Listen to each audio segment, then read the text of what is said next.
Hi, my name is Larry Newman. I'm an attorney located in beautiful Ithaca, New York. My practice focuses on two main areas, DWI defense and personal injury cases.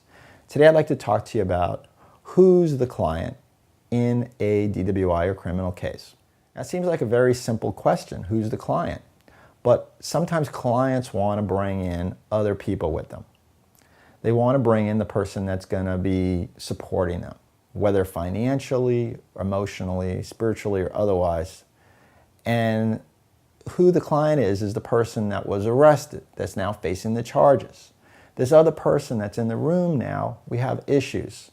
The first issue is the attorney-client privilege between me and the client is now ruined by having another person in the room that can now testify against them. That's the first privilege that gets ruined. If the person is the spouse, there's a spousal privilege where the spouses can't testify against one another. But if it's anybody else, if it's a boyfriend, if it's a girlfriend, if it's a parent, that person now becomes a witness against them and they could be put on the stand to testify against anything this person says. And our attorney-client privilege, the most sacred privilege on the planet, is ruined just by having this other person in the room. So that's number one, and that's the reason why we don't want to have somebody else there. Secondly, we don't want to have somebody else there because we want you to be open and honest. I want you to be open and honest with me about everything. I want to know about all the drugs. I want to know about any priors. I want to know about if you have real issues.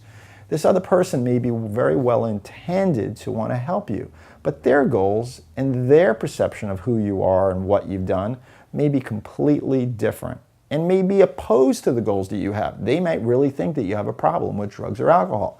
They might really want you to have rehabilitation or treatment of some type. They might want that. If that's not your goal, you're the client. It's your goals that I have to satisfy and not this other person's. So that's the second reason you probably don't want someone else in the room.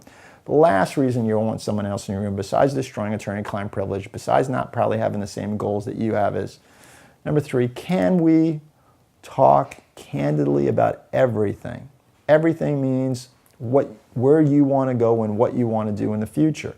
And can you do that with somebody else in the room? Because that person may be your boyfriend or girlfriend now. You may have a really close relationship with them now, but will you still have a close relationship with them in the future? We don't know. And we don't know what their interests are. And even though they may be paying for something, they're still not the client. And I'm not there to serve them. I'm there to serve you.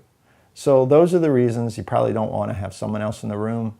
Probably don't want to bring someone else along to your appointment, consultation, or anything else when you're talking with an attorney. Probably not a good idea.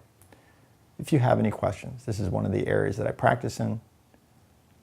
Give me a call, shoot me an email, and thanks for watching this video.